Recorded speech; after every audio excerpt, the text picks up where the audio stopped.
Very good evening class. Welcome to our YouTube channel RPSC bio academy. हमने जो unit शुरू की थी वो की थी बायोटेक्नोलॉजी, और बायोटेक्नोलॉजी में हम क्या पढ़ रहे थे? रेस्ट्रिक्शन एंड न्यूक्लियस एंजाइम के बारे में, जिसके बारे में स्टडी कर रहे थे। रेस्ट्रिक्शन एंड न्यूक्लियस एंजाइम के बारे में।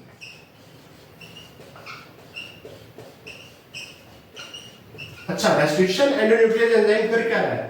ये डीएनए को कट लगा रहा है, डीएनए को काट रहा है। कहां से काट रहा है? जो इसकी पैलेंड्रोमिक सीक्वेंस है या इसकी जो रिकॉग्निशन साइट है उसके ऊपर क्या लगा रहा है? कट लगा रहा है। जैसे ये एक डीएनए है। अच्छा, डीएनए की स्ट्रक्चर क्या होती है? डीएनए में पाई जाती है पेंटोज शुगर। पेंटोज का मतलब 5 कार्बन वाली शुगर पाई जाती है। जैसे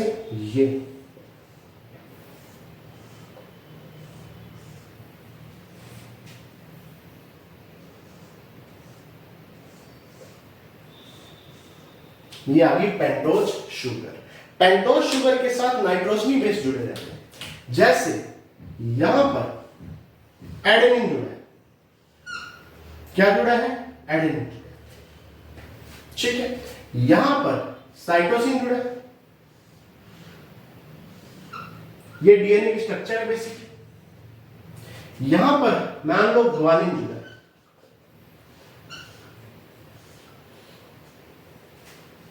क्या जुड़ा है? ग्वानिन। यहां पर एडेनिन जुड़ा है, यहां पर साइटोसिन जुड़ा है, यहां पर क्या जुड़ा है? ग्वानिन जुड़ा है।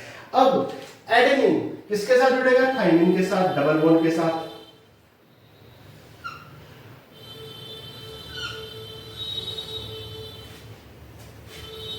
साइटोसिन किसके साथ जुड़ेगा? ग्वानिन के साथ, ट्रिपल बॉन्ड के साथ।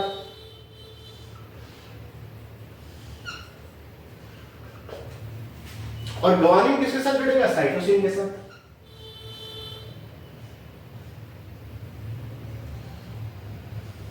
ट्रिपल बॉन्ड के साथ। ये स्ट्रक्चर होती है डीएनए की, पढ़ी होगी आपने। पेंटोज शुगर के साथ क्या जुड़े रहते हैं? नाइट्रोजनी बेस जुड़े रहते हैं। और इन नाइट्रोजनी बेस के साथ फिर पेंटोज शुगर आगे जुड़ी रहती है।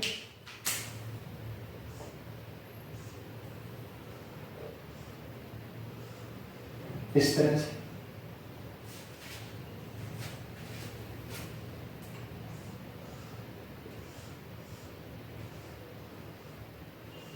इस तरह से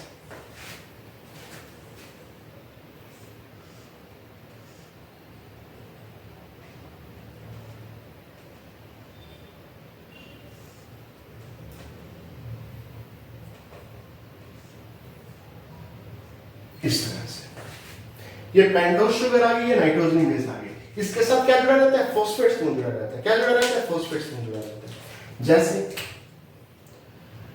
यहां पर फॉस्फेट समूह है,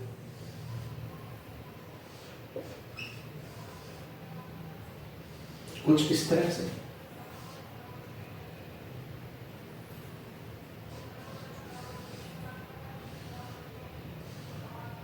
इस तरह से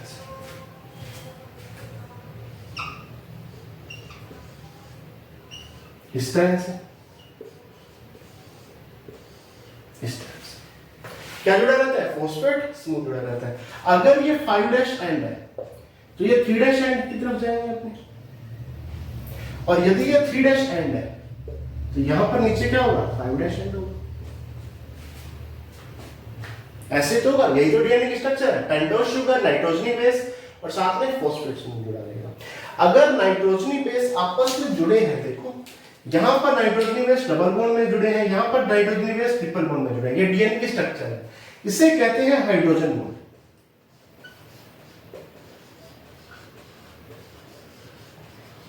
कौन सा बॉन्ड कहते हैं? Hydrogen bond. कौन सा बॉन्ड कहते हैं? Hydrogen bond. इसे कहते हैं फॉस्फोडाइएस्टर बॉन्ड।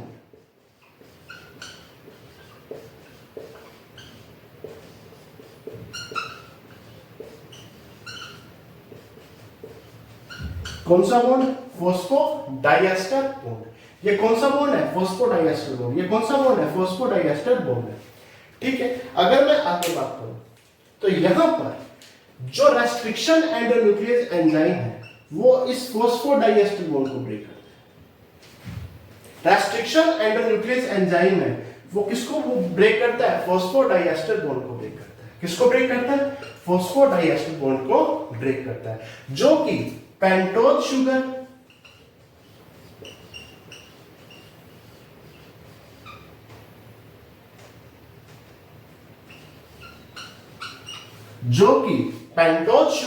और फॉस्फेट के बीच में होता है।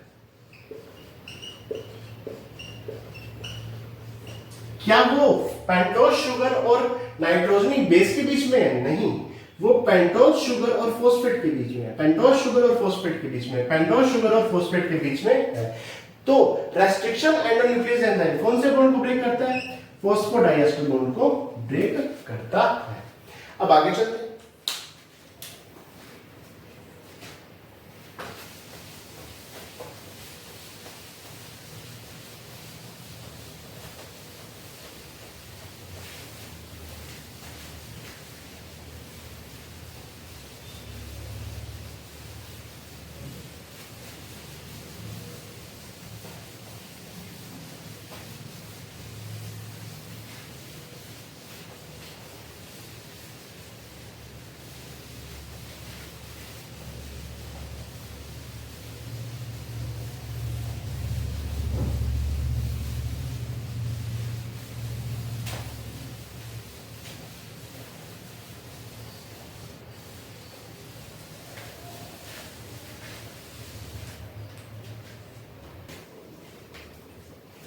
देखिए, हमारी बात हो चुकी है कि जो रेस्ट्रिक्शन एंडोन्यूक्लियस एंजाइम है वो किसी माइक्रो ऑर्गेनिज्म से मिलता है।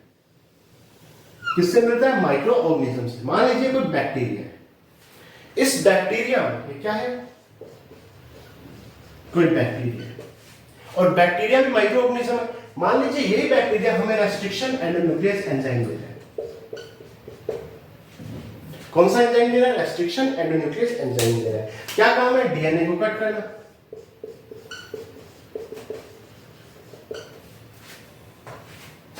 ठीक है, और इसी के साथ बैक्टीरिया का डीएनए भी यहां पर है, सर्कुलर डबल स्ट्रैंडेड डीएनए। तो मास्टर जी एक बात बताओ कि क्या ये रेस्ट्रिक्शन एंडोन्यूक्लियस एंजाइम डीएनए को जो कट करता है वो इस डीएनए को कट कर सकता है? ठीक है, क्योंकि इसी माइक्रो ऑर्गेनिज्म से हमें रेस्ट्रिक्शन एंडोन्यूक्लियस एंजाइम मिल रहा है, यहीं पर इसका खुद का डीएनए भी। तो क्या ऐसा नहीं हो सकता कि ये रेस्ट्रिक्शन एंडोन्यूक्लियस एंजाइम इस डीएनए को कट कर दे? देखिए, ये जो डीएनए है, इस डीएनए पर मैथिल की कैप लगी रहती है। मैथिल की कैप लगी रहती है। क्या लगी रहती है? मैथिल की कैप लगी रहती है। यानी बहुत से मैथिल ग्रुप पाए जाते हैं जो कि कैप का काम करते हैं। बहुत से मैथिल ग्रुप पाए जाते हैं जो कि किसका काम करते हैं? कैप का काम करते हैं। और ये डीएनए कैसा है? मिथाइलेटेड। Methylated DNA.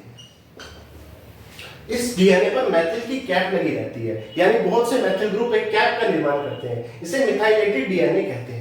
लेकिन जो रेस्ट्रिक्शन एंडोन्यूक्लियस एंजाइम है वो अनमिथाइलेटेड डीएनए पर कट करता है।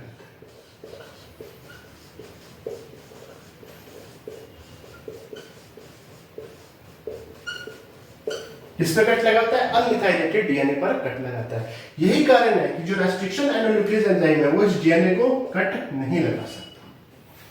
ठीक है, तो डीएनए पर कट, कौन से डीएनए पर कट लगाएगा? जो अनमिथाइलेटेड है, जिसपे मैथिल कैप एब्सेंट होती है। जबकि यहां पर मैथिल कैप पाई जाती है तो इस डीएनए पर कट नहीं लगा सकता। इसी के साथ रेस्ट्रिक्शन एंडोन्यूक्लियस एंजाइम कंप्लीट होता है। अब हम आगे चलते हैं।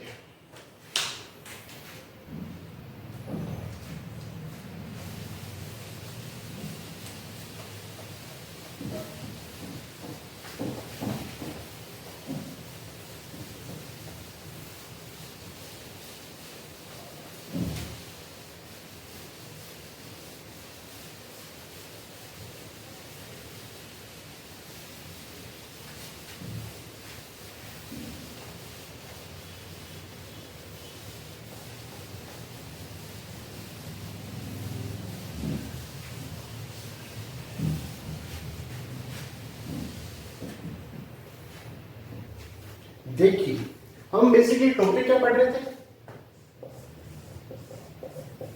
टूल्स ऑफ जेनेटिक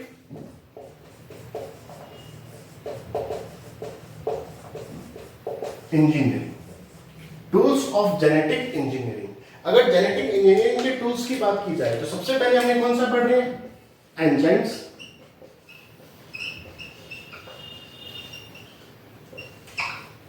एंजाइम्स जिसमें सबसे पहले हमने पढ़ा lysing enzymes,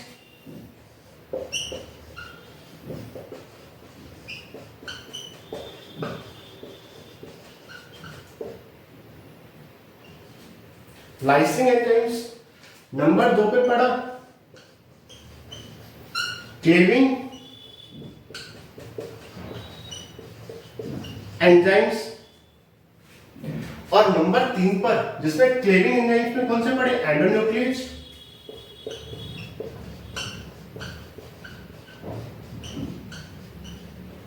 exonuclease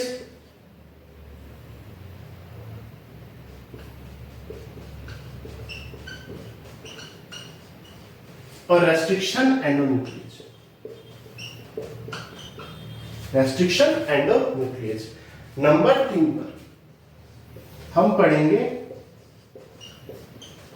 synthesising enzymes, जो सिंथेसिस करने के काम आएंगे, सिंथेसाइजिंग एंजाइम्स।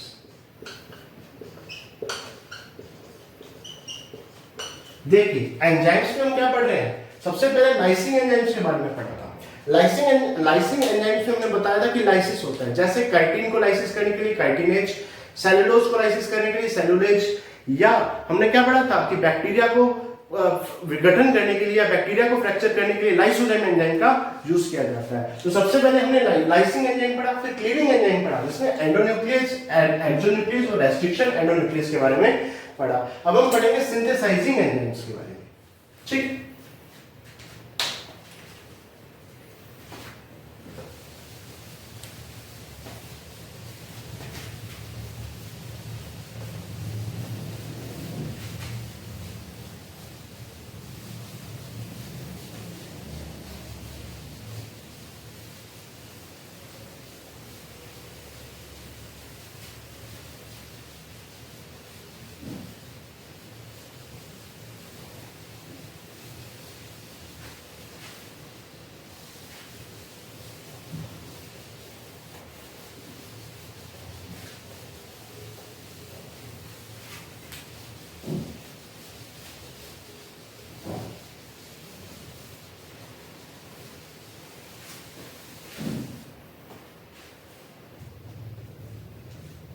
देखिए अब हम बात करते हैं सिंथेसाइजिंग एंजाइम्स की।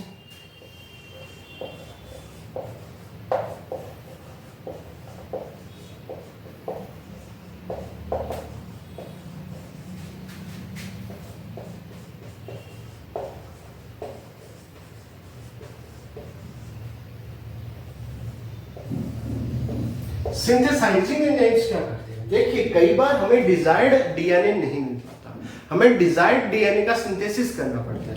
तो ये क्या काम करते हैं? डिजायर्ड डीएनए का सिंथेसिस करते हैं या डीएनए का सिंथेसिस करते हैं, डीएनए का सिंथेसिस करते हैं। कई बार डिजायर्ड डीएनए हमें मिल नहीं पाता तो डीएनए का सिंथेसिस करना पड़ता है, इसने सिंथेसाइजिंग एंजाइम्स कहते हैं। ये दो प्रकार के हैं, जिसमें पहला है डीएनए पॉलीमरेज।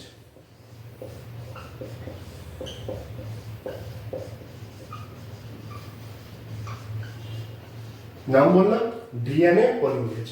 डीएनए पॉलीमरेज क्या करेगा? मान लीजिए हमारे पास सिंगल स्ट्रैंडेड डीएनए। कौन सा डीएनए? Single stranded. ये डीएनए ध्यान रखना, डीएनए सिंगल स्ट्रैंडेड डीएनए, तो उसके ऊपर क्या होगा? नाइट्रोजन बेस होंगे, जैसे एडेनिन है, थाइमिन है, साइटोसिन है, थाइमिन है, साइटोसिन है। ठीक है, सिंगल स्ट्रैंडेड डीएनए। ये डीएनए एक टेम्पलेट के रूप में काम करेगा, एक टेम्पलेट के रूप में काम करेगा, और यहां से डीएनए डबल स्ट्रैंडेड डीएनए का फॉर्मेशन होगा। जैसे एडेनिन के साथ आकर के कौन जुड़ेगा? थाइमिन जुड़ जाएगा, थाइमिन के साथ एडेनिन जुड़ जाएगा, साइटोसिन के साथ ग्वानिन जुड़ जाएगा, थाइमिन के साथ एडेनिन जुड़ जाएगा, साइटोसिन के साथ ग्वानिन जुड़ जाएगा। इस तरह एक डबल स्ट्रैंडेड डीएनए का फॉर्मेशन हो जाएगा। यहां पर DNA single stranded DNA template के रूप में काम करेगा, जिसके ऊपर डबल स्ट्रैंडेड डीएनए का क्या हो जाएगा, फॉर्मेशन हो जाएगा। इसके लिए एंजाइम कौन सा चाहिए, डीएनए पॉलीमरेज, क्योंकि डीएनए पॉलीमरेज क्या करेगा, नाइट्रोजनी बेस और ये जो पेंटोज शुगर इनको जोड़ेगा, ठीक है, सिंगल स्ट्रैंडेड डीएनए के साथ। और डीएनए यहां पर एक टेम्पलेट के रूप में काम करता है। दूसरा एंजाइम कौन सा है, दूसरा है रिवर्स ट्रांसक्रिप्टेज।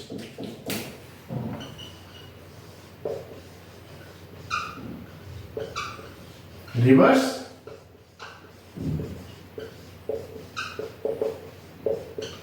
ट्रांसक्रिप्टेज, यहां पर आरएनए पाया जाएगा।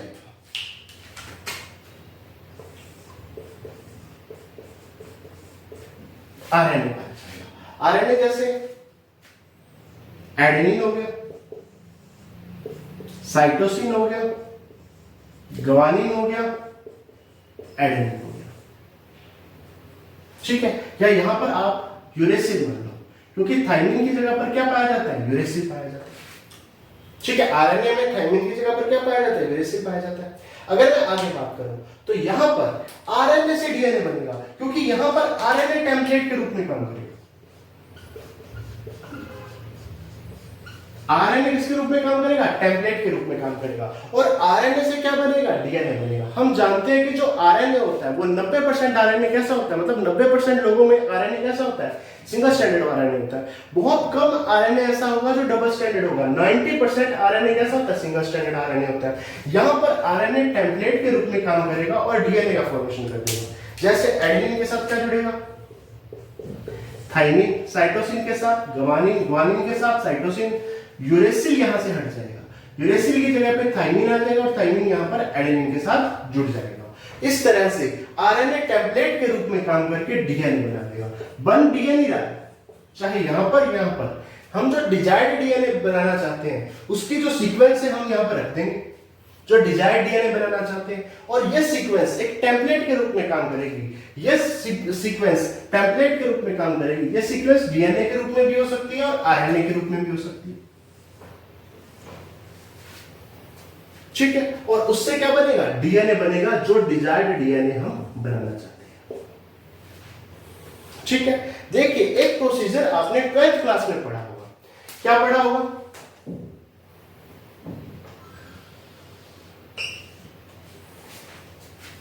डीएनए से आरएनए बनता है। ये 12th क्लास यानी बचपन में पढ़ा होगा, 12th क्लास बचपन ही होती है। डीएनए से क्या बना, आरएनए, आरएनए से प्रोटीन बना,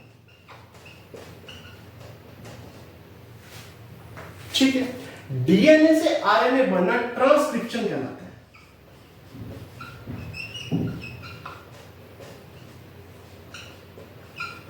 ट्रांसक्रिप्शन कहलाता है। आरएनए से प्रोटीन बनना ट्रांसलेशन कहलाता है।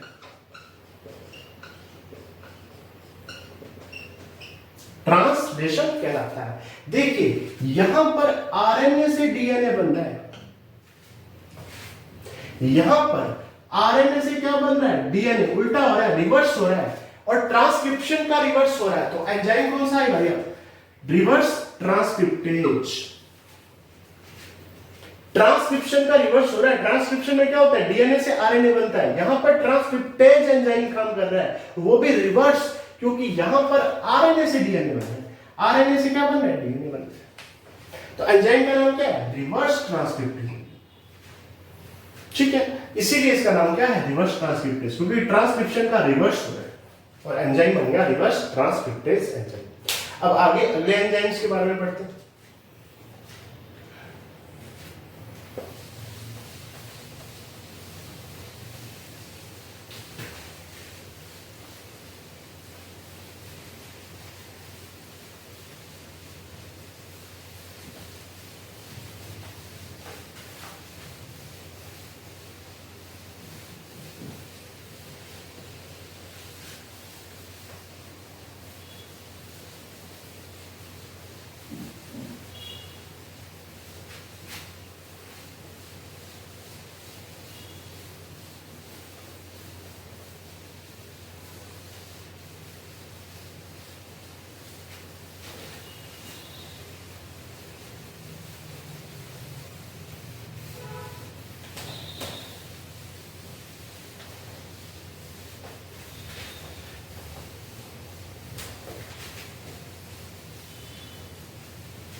देखिए आगे चलते हैं जॉइनिंग एंजाइम्स पर।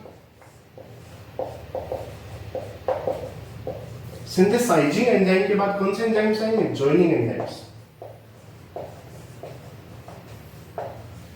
जॉइनिंग एंजाइम्स का काम क्या होगा?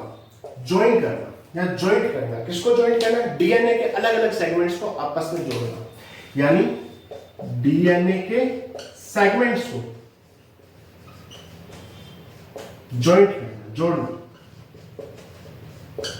जिसके लिए कौन सा एंजाइम काम में आएगा? तो डीएनए लाइगेज एंजाइम। कौन सा एंजाइम काम में आएगा? डीएनए लाइगेज एंजाइम काम में आएगा। इसके अलावा एक और एंजाइम आएंगे, एल्केलाइन फोस्फेटेज एंजाइम।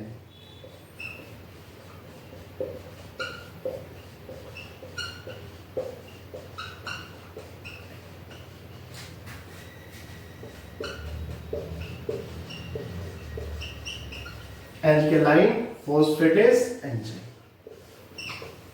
अच्छा, ये एंजाइम क्या काम करेंगे सर? देखिए, मान लीजिए ये डीएनए की स्ट्रक्चर है।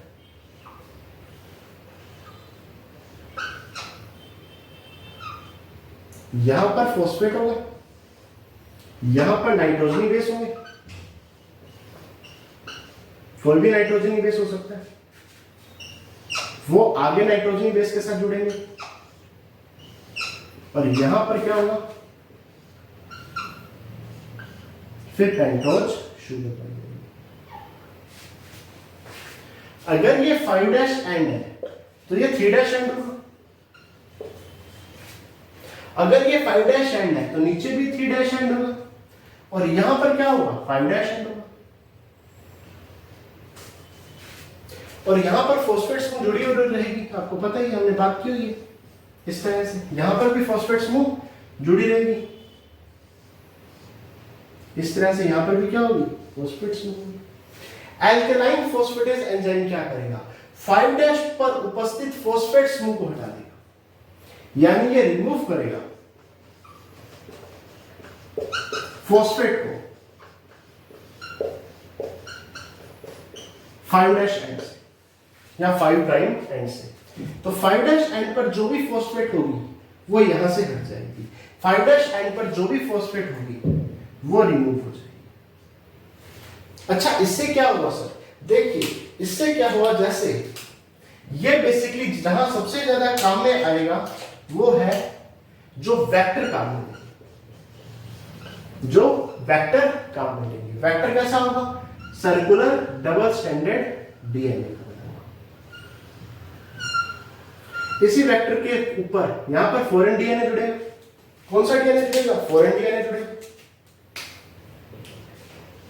मान लीजिए वेक्टर पे कट लगा दिया गया, रेस्ट्रिक्शन एंडोन्यूक्लियस एंजाइम ने वेक्टर के ऊपर क्या लगा दिया? कट लगा दिया, और ये वेक्टर फिर वापस में जुड़ गया। इस तरह से वेक्टर फिर आपस में जुड़ गया। अब वेक्टर ने इसके साथ जुड़ा ही नहीं, बल्कि सेल्फ लाइगेज हो गया, सेल्फ लाइगेशन हो गया।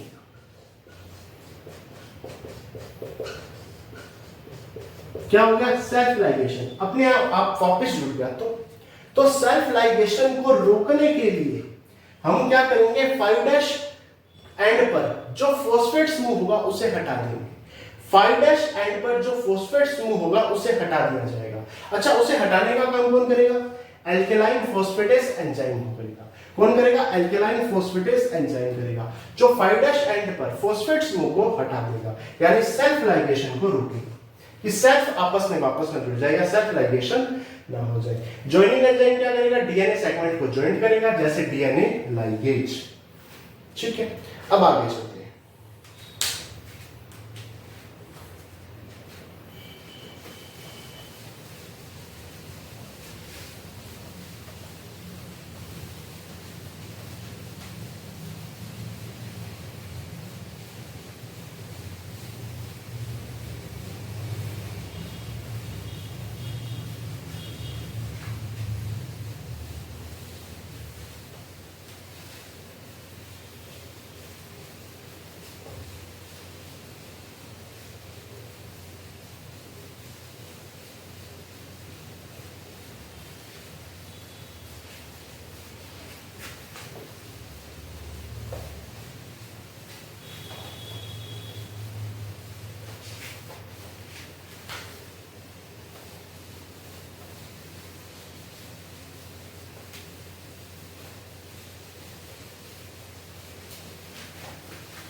देखिए ये क्वेश्चन आरपीएससी ग्रेड 1 यानी फर्स्ट ग्रेड 2013 में आया हुआ क्वेश्चन है।